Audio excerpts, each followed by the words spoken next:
Alright guys, today we're going to watch the importance of the River Nile in ancient Today we're going to watch the importance of the River Nile ancient. This is a new one by Simple History. The importance of the River Nile in ancient Egypt, 3100 through 30 BC. The River Nile was life in ancient Egypt, providing a fundamental source of water and fertile silt, while simultaneously offering protection and spiritual strength. Ancient Egyptians monitored the Nile and regulated their daily and annual activities based on its waters. True. Yeah, no. Really anything to add to that? I don't think so. Because that's also because of how the Nile was, also how they really based their religion, how many religions started off. Like there's a difference between the Egyptian gods and the Mesopotamian gods at the time because of how different their rivers.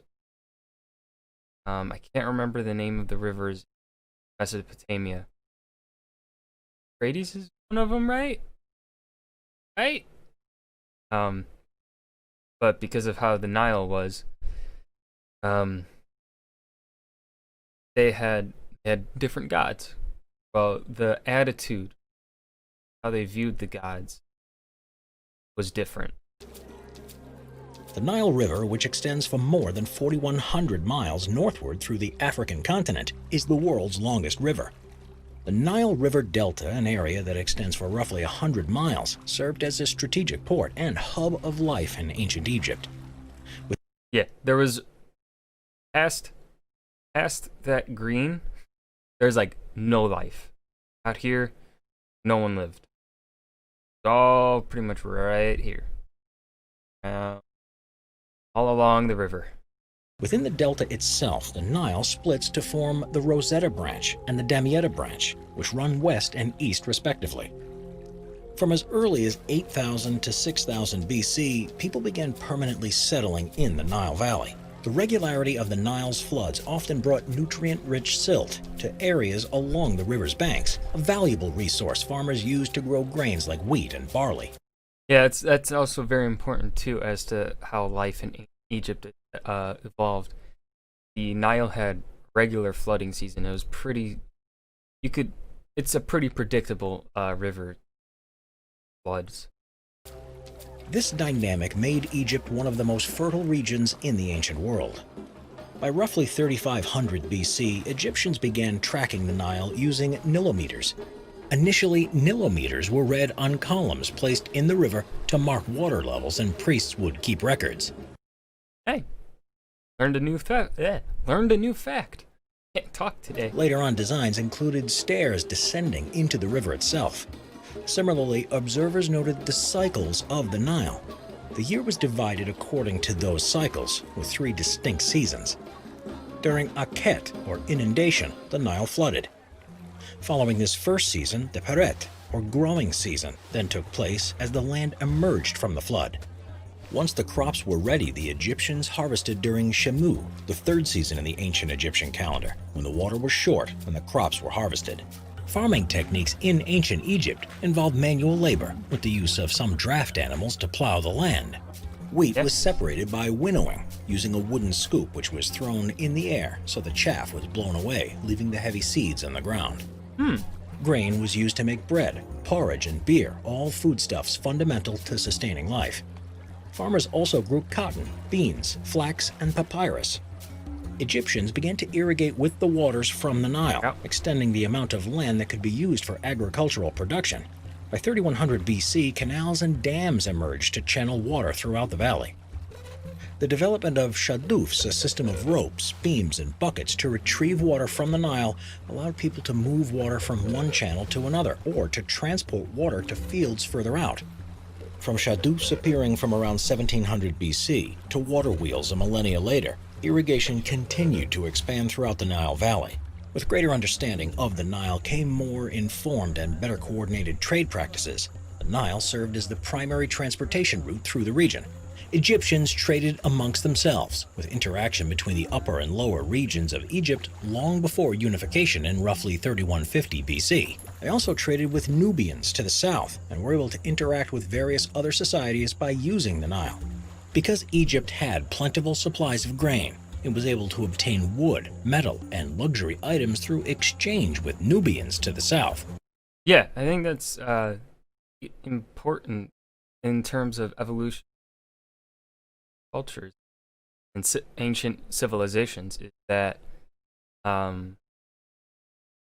Egypt didn't necessarily really have too many natural, or at least ones for weaponry, but it could grow food, grow lots of food, so it could use that food, sell, and trade and get those resources.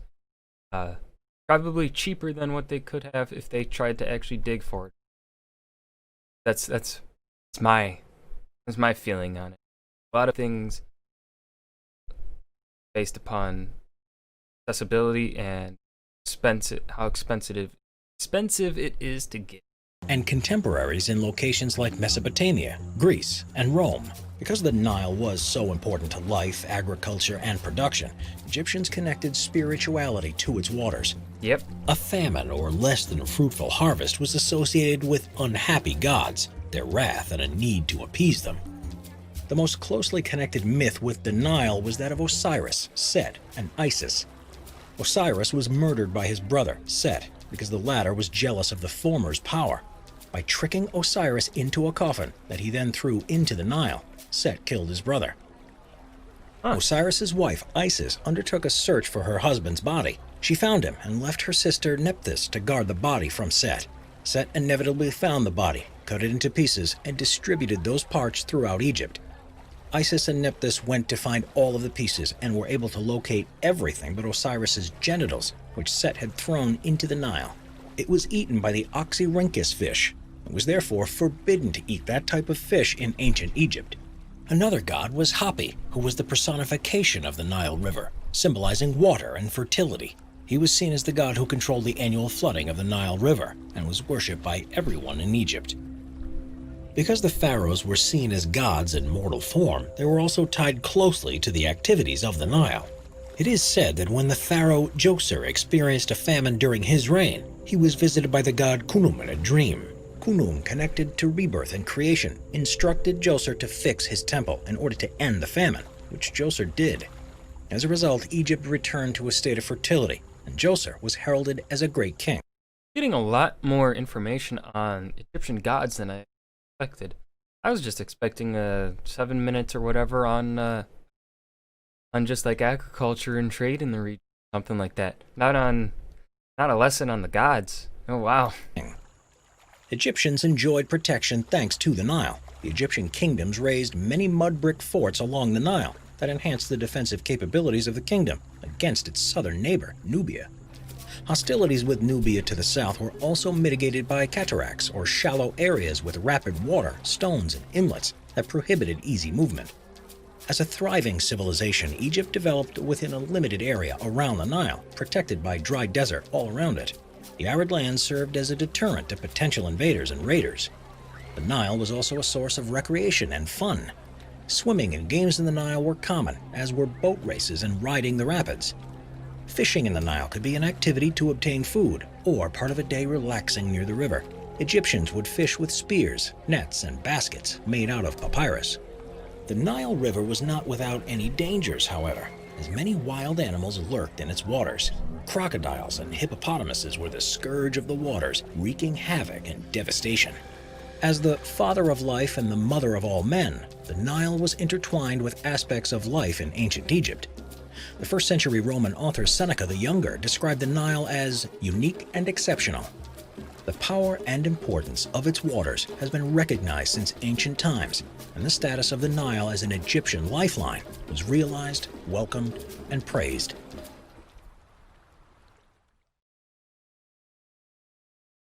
It? Or there gonna be more? Gonna be a minute of this fish loop? Looks like it. Okay. Now, that was the importance of the River Nile in ancient Egypt. I was not expecting that much information on the gods. I was expecting it just to be pretty much primarily focused on trade and agriculture. Well, I guess in a sense it's pretty much all about agriculture. The gods playing a part into the Egyptian view on agriculture. But yeah, that was a pretty good video. I really have nothing else to add to it. It covered all its bases that it needed. And as the channel name is, Simple History. It went into a lot more depth than I expected. But yeah, I think that's a recurring theme I'm seeing. A lot more depth in such short videos than I expect. Anyways, thank you for watching. If you enjoyed, please hit that like button and subscribe for more. Thank you.